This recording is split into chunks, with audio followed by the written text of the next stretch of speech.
Dans la vidéo précédente, dédiée à l'éthique de l'IA, nous avons exploré le premier niveau de l'infographie publiée par l'agence ethics.ch, l'éthique dans la technologie.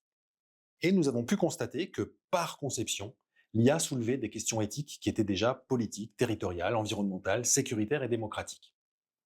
Nous allons à présent explorer les deux niveaux suivants, l'éthique de ses impacts sociaux et celle des récits que nous en faisons. Deuxième niveau donc, celui de la justice sociale et de l'impact sur nos modes de vie.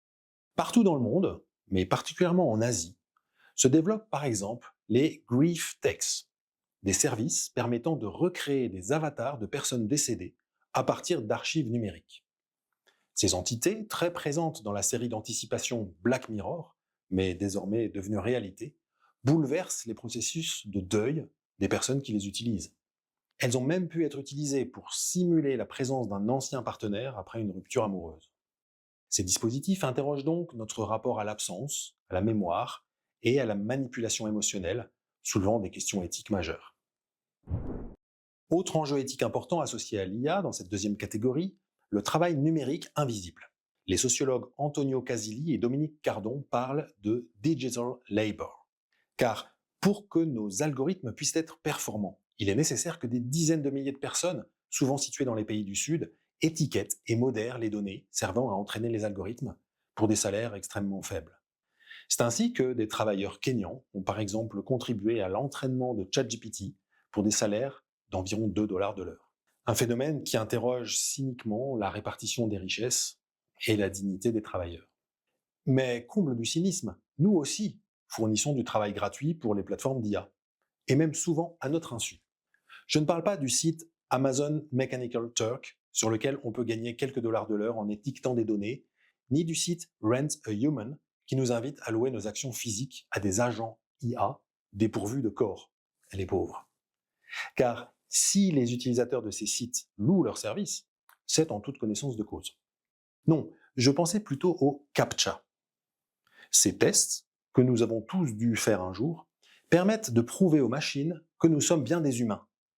Mais ils servent également à entraîner les systèmes de reconnaissance d'images. D'ailleurs, savez-vous pourquoi ces CAPTCHA présentent toujours des passages piétons, des voitures ou des feux rouges? Eh oui, pour entraîner les IA qui animeront les futures voitures autonomes.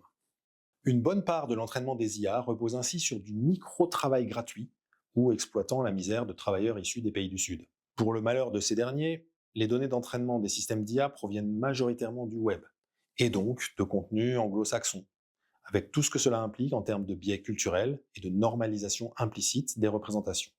Un Béninois, s'exprimant dans un dialecte local, n'a ainsi pratiquement aucune chance d'être représenté dans les contenus, les productions ou la culture implicite des chatbots. L'IA reflète donc des hégémonies linguistiques et culturelles, de même que la sous-représentation des femmes ou des minorités dans les métiers technologiques peut renforcer des biais de genre ou d'ethnicité dans les systèmes d'IA. Toutes ces technologies accentuent clairement la fracture numérique entre individus, institutions, pays. Les personnes ou institutions disposant de ressources technologiques avancées creusent l'écart avec celles qui en sont privées. Et ce fossé numérique se traduit par une aggravation des inégalités économiques, sociales et éducatives.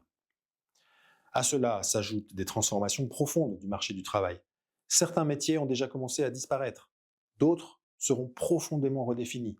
C'est d'ailleurs dans cette perspective d'amortissement social que se situent les discussions récentes autour du revenu de base universel.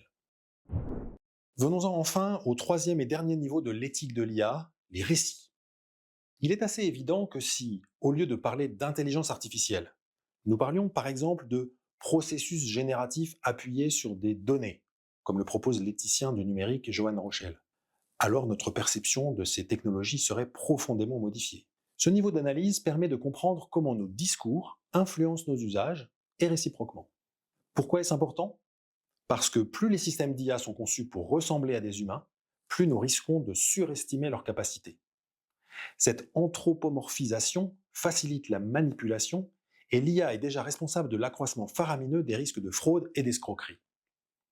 L'ingénierie sociale, par exemple, qui désigne l'ensemble des stratagèmes par lesquels on peut amener une personne à céder des informations ou de l'argent, est particulièrement démultipliée par l'IA.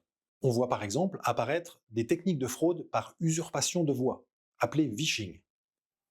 Un cybercriminel peut désormais imiter votre voix appeler un proche et lui demander de façon très convaincante de vous rejoindre ou de lui transférer de l'argent. Ce type d'arnaque vise en particulier les personnes vulnérables, mais pas seulement.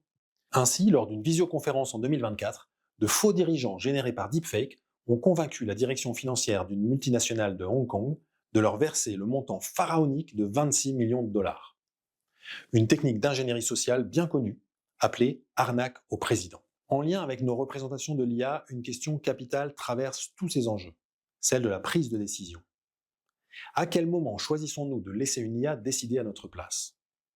Si envoyer un email automatiquement peut sembler anodin, envoyer un missile ne l'est évidemment plus. Alors même que l'IA ne fait que calculer des probabilités, elle influence déjà nos décisions. Mais dès lors qu'on la laisse agir seule, on franchit un seuil critique. Un seuil que nous devrions peut-être nous interdire d'approcher de trop près. L'intelligence artificielle n'est ni neutre, ni autonome au sens moral. Elle incarne des choix humains, s'inscrit dans des structures économiques et produit des effets sociaux puissants. La question n'est donc pas seulement que peut-elle faire, mais bien que voulons-nous qu'elle fasse? Et surtout, dans quel cadre éthique et politique souhaitons-nous l'inscrire?